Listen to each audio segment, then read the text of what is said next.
listening to Make It, the indie film podcast. Tia, are you ready to clear the dang set? Let's clear the set. Let's the dang set. The dang set. I'm not ready. We need to keep going. But yes, let's go ahead and clear the set. I know. I'm sad. I'm having such a good time. Yeah, it's been a fun adventure, right? Like exactly. I love this. How far south do you have to go before dang turns into dern? Whoa. Right. Better watch your mouth. That's a thing we should know. That's your next question. It's so bad. It's good. Wait, Chris. How far west then do you have to go to turn your dang and your dern into a dang gum? Oh my God. Whoa. Okay, we're stopping it right there. Party foul. Party foul.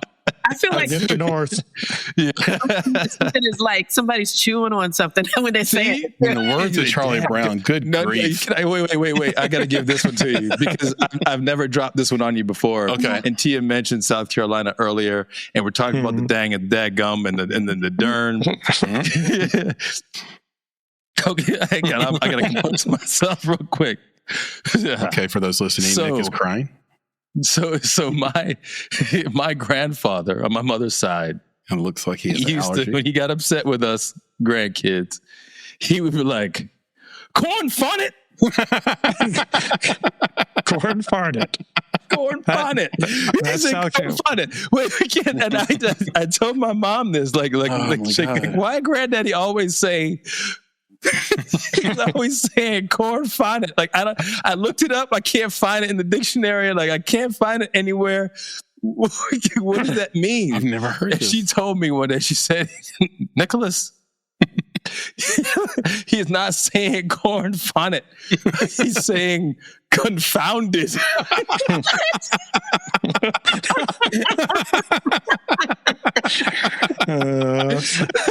Oh my God. Oh, man. It's got to be the most South Carolina thing I've ever heard in my life. Confounded. I'm gonna run It it. sounds like foghorn leghorn would say that. Shout out to Grandpa. Yeah, I'm crying. I got tears in my eyes right now. So for those listening, Nick is Oh my crying. gosh. He is I'm sweating. literally tearing up. He's tearing up. I see why you had to compose yourself. Yeah. Yeah, man. I compose That myself is for so insane. many reasons. That one, reminded of course, me. is hilarious. And of course, too, my grandfather is no longer with us. Oh my Shout out to your God. grandfather. So I'm sure some of his spirit is coming through my eyeballs right now. Yeah. Corn Thank you farted. for leaving us with that, man. Senior grandfather That is Buzz, man. amazing.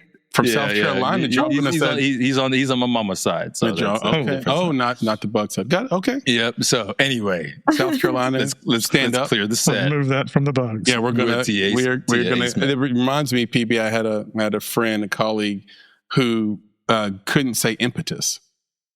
He'd say impetus, and you couldn't correct him because he was at the time my superior at work. So you just had to be like, Tough spot. how am I going to say this to him? How am I going to say it to him? Hold your face. Because he's been saying it for Right. so long. Wrong. He could have been British. No, he wasn't. He Right. was Southern. Aluminium. Aluminium. Exactly. I Yep. wish you were British. I wish you were British. Shout out to you, sir. You know who you are.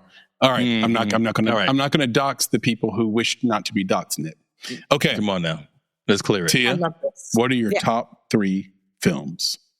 Oh, come on. What's the setup? No, here's the thing. Tia, how about this?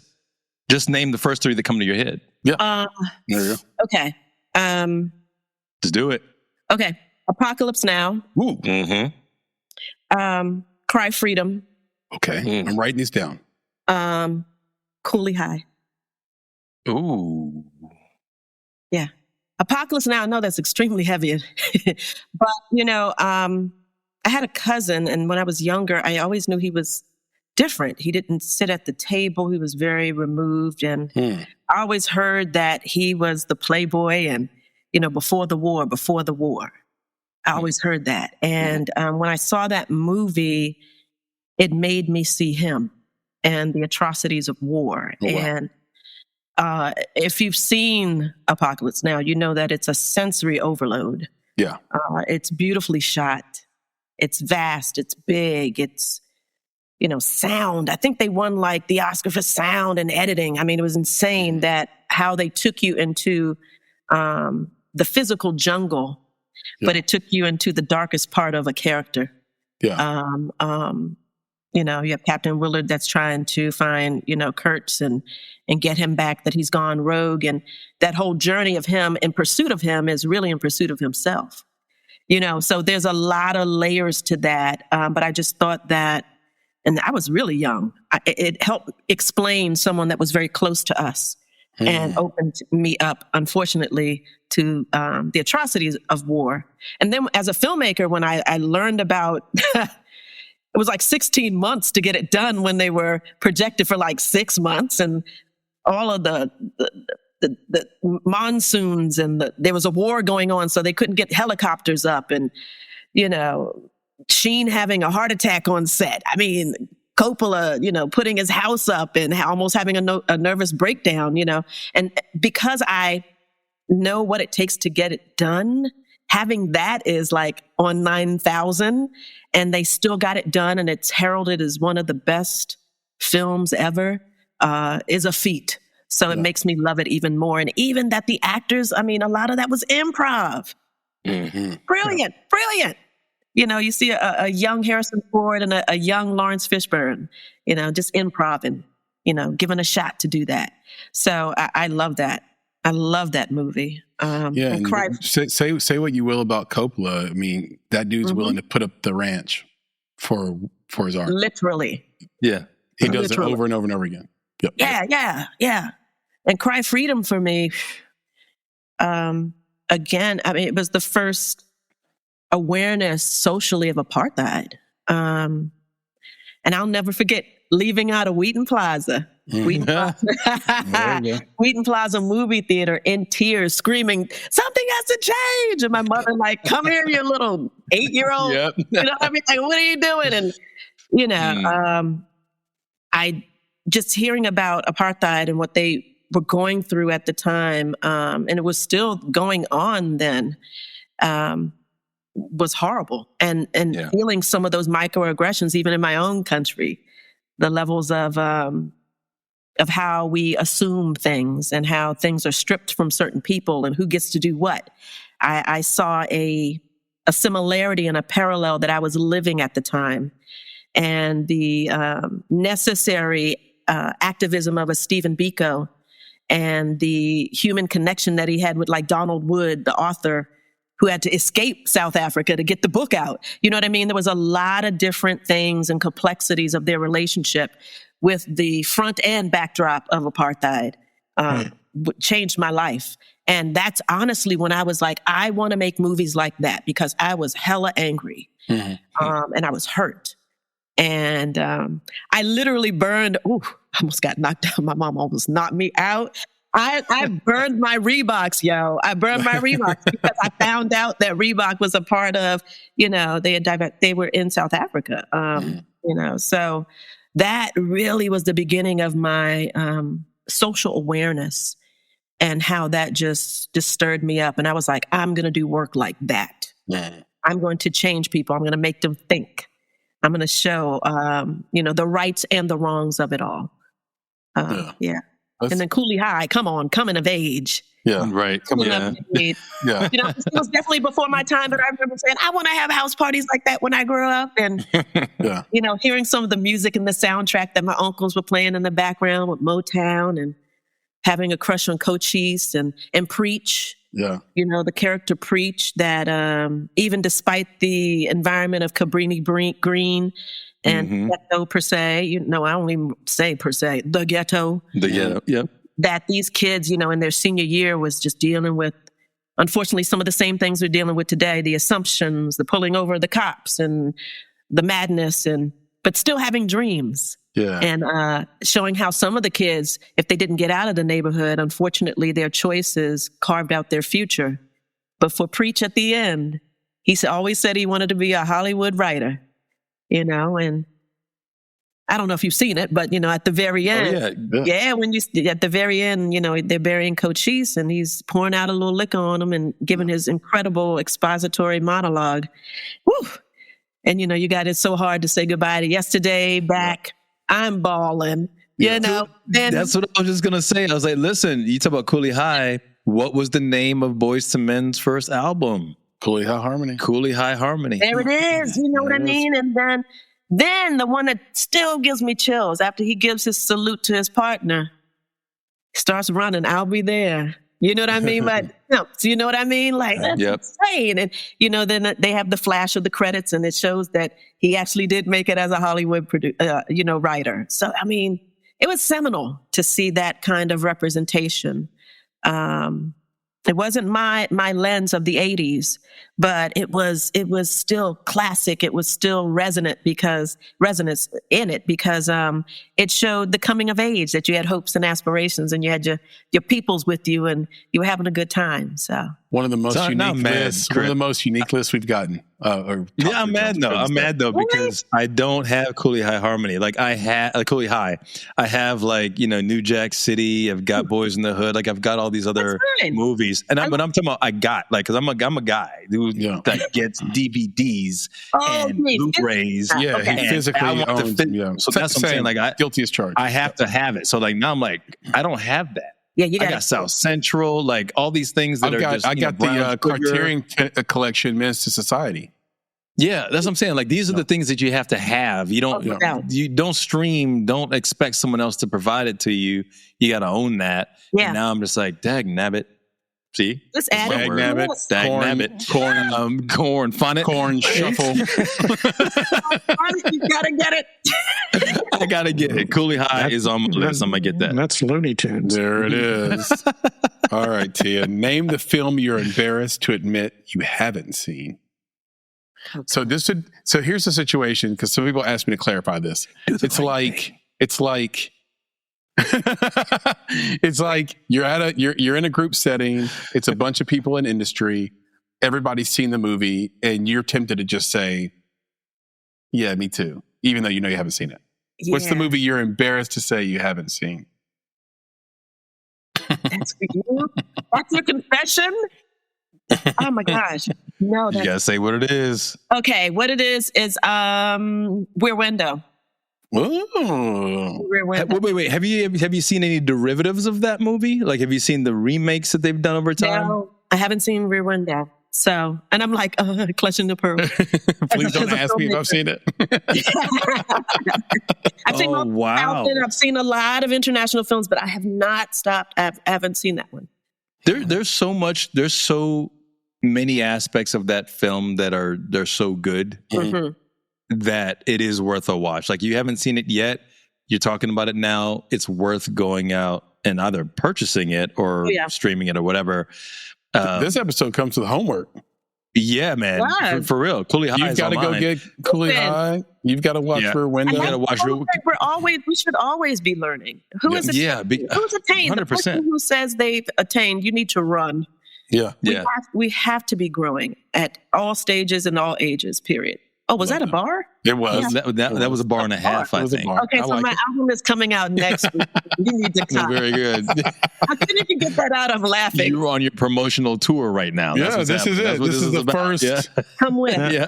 We know why you're in the Hall of Fame. Yeah, that's right. I'm glad to be first. Papa Bear. Equally tricky here, Tia.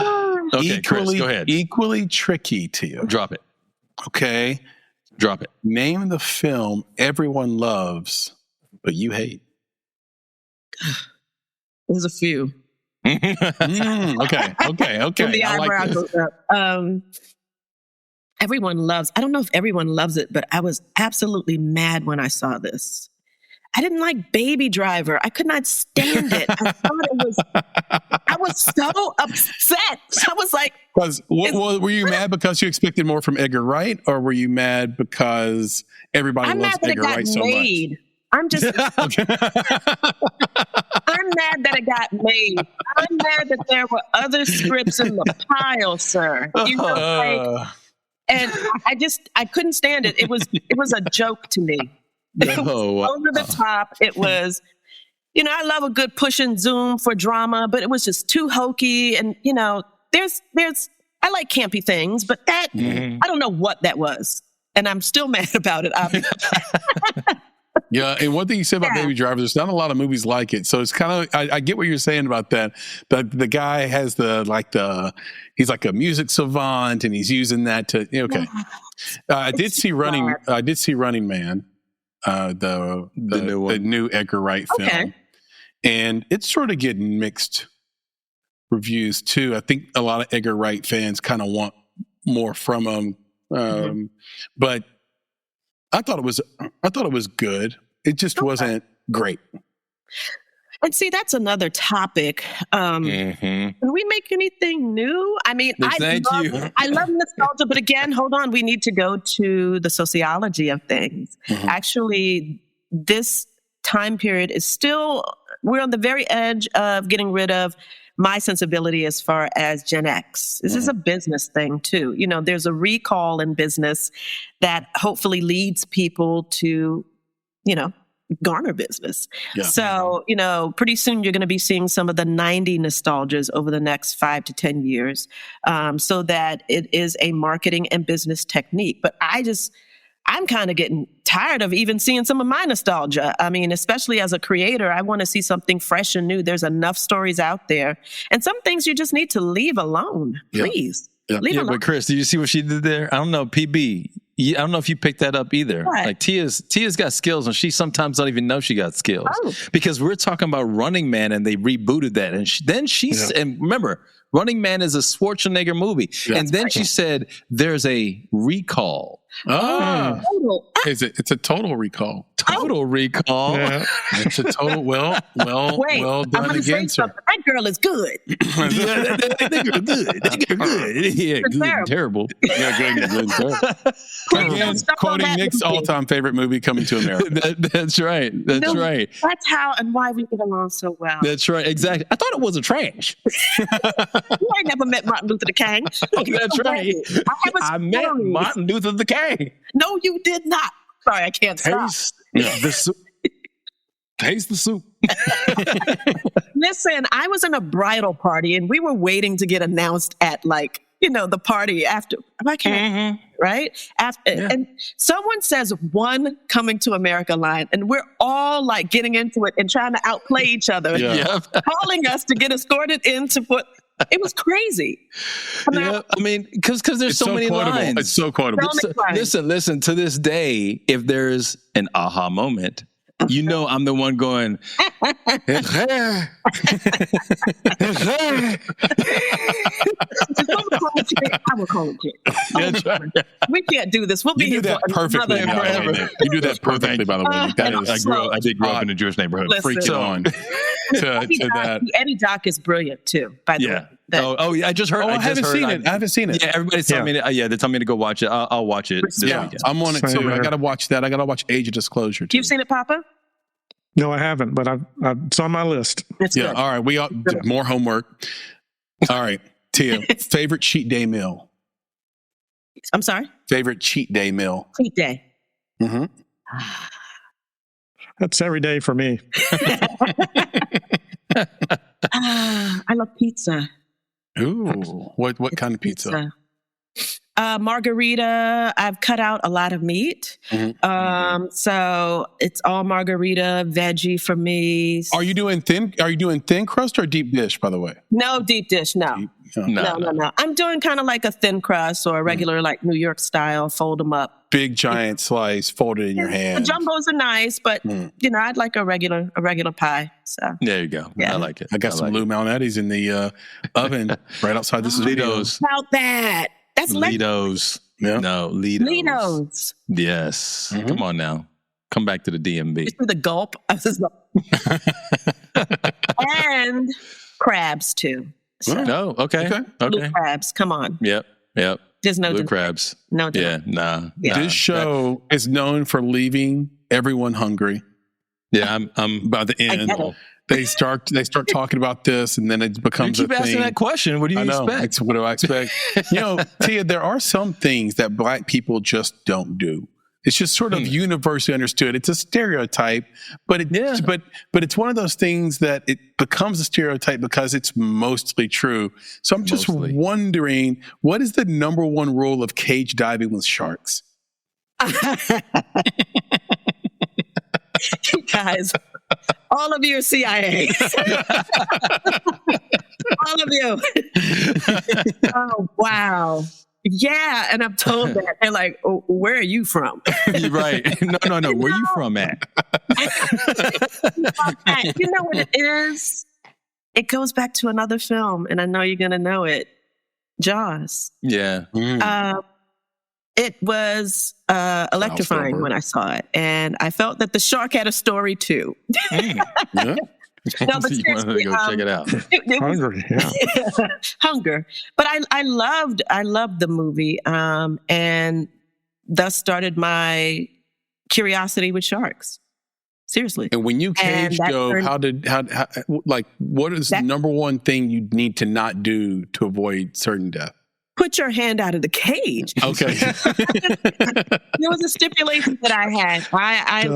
Yeah, but how do you hold it, Papa Bear? How do you hold on and stay in the cage the right way? Your hand might slip to a...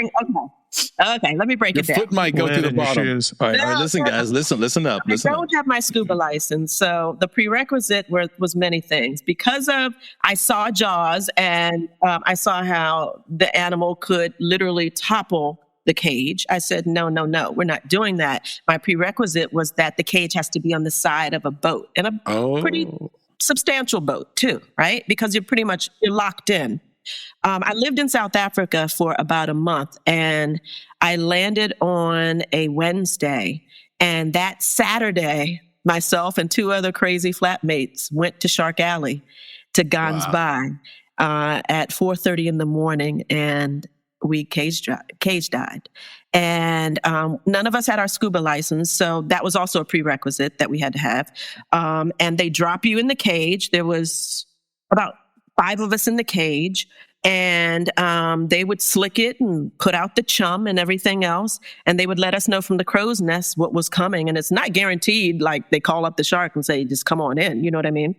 But they could say, hey, you have some bronzies coming in, you have all type of animals coming towards the cage, and you would hold your breath, and there were these like highlighter yellow handlebars, and you would hold on, and you would watch what comes in front of you. And that morning, an 18-footer came by the name of April, 2,500 pounds. And I have never been so scared and exhilarated in my life. Her head was the size of the front of a car. And that was with her mouth closed. Okay. Not open. Yeah. And it was the longest, probably 5 seconds of my life. It seems like she was in slow motion. And the distance between us was the cage, obviously, and maybe about 4 feet. To see the huge animal. Just go right on by. See that? See what I'm doing right now? Yep. So right now for those listening. That's what she did. To answer your question, what you don't do is put your hand out, but you stand in awe and you take in the moment. I feel like people will be tempted to just like rub the side of the belly of the shark as it swims by, just to feel that shark fin. Maybe they were, but I was snapped on. Exactly. I was just like, it's stunning. It's beautiful. And it was actually very peaceful. Right. Very peaceful. Shout out to cage diving. Mine is very silent. And very humbling. Shout out to cage diving and shout out to you, Tia. You have officially cleared the set. Hey. It was amazing. Well done. Yep. And I love it. Hey everybody, Chris here. Before you go, if you enjoy our work and want to support what we do at Make It, please subscribe to the Make It Podcast channel on YouTube and rate and review on Apple Podcasts and Spotify. We have terrific tees, hoodies, hats, and more at cottonbureau.com. Just search for the Make It Podcast and our store will come right up. If you have feedback for us, email us at contact@bonsai.film. Or find all things Make It at our Beacons AI site at www.themakeitpodcast.store. You can also follow us on Instagram, TikTok, and X at _Make It Podcast. You can find us on Facebook just by searching for The Make It Podcast. And until next time, and on behalf of the team at Make It, be better, be creative, be engaged, and thank you for listening. Working across teams is tough, but Asana helps you handle it. That's because Asana is where humans and AI coordinate work together. AI can spot roadblocks and assign work in a snap, so everything and everyone stays on track. That's how work gets handled. That's Asana. Visit us at asana.com. That's ASANA.com.